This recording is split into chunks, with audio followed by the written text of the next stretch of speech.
Balodabazar one मंडल के अर्जुनी परिक्षेत्र में वन के अवैध कटाई कर अतिक्रमण करैया 2 आरोपी ला वन विभाग की टीम गिरफ्तार करे है।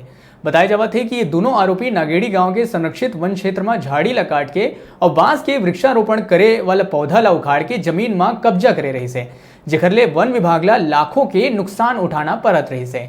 बलौदाबाजार जिला के अर्जुनी वन परिक्षेत्र में वन ला नुकसान पहुंचैया मनमू पर लगातार कार्रवाई करे जाते हैं। नागड़ी गांव के रहिया बाबूलाल और नंद कुमार द्वारा वन भूमि में कब्जा करे गए से, जेकर ऊपर कार्रवाई करते हुए वन विभाग भूमि ले उमनला हटा दिए है। आप बता दें कि ये अवैध रूप से कब्जा कर दोनों जन न सिर्फ पेड़ की कटाई करे रही हैं बल्कि बांस के पौधा ला भी उखाड़ दिए रही हैं। वन अमला दोनों आरोपी ला गिरफ्तार करके न्यायालय में पेश करी, जहां दोनों आरोपी ला जेल भेज दिए गए हैं।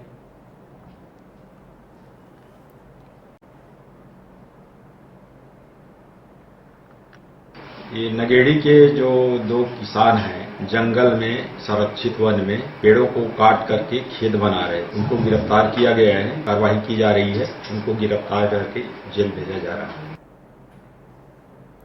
छोटे से ब्रेक पर यहाँ रुकते हैं, फिर आप मन बने रहो हमारे संग, देखते रहो न्यूज़ 36 छत्तीसगढ़ के आवाज।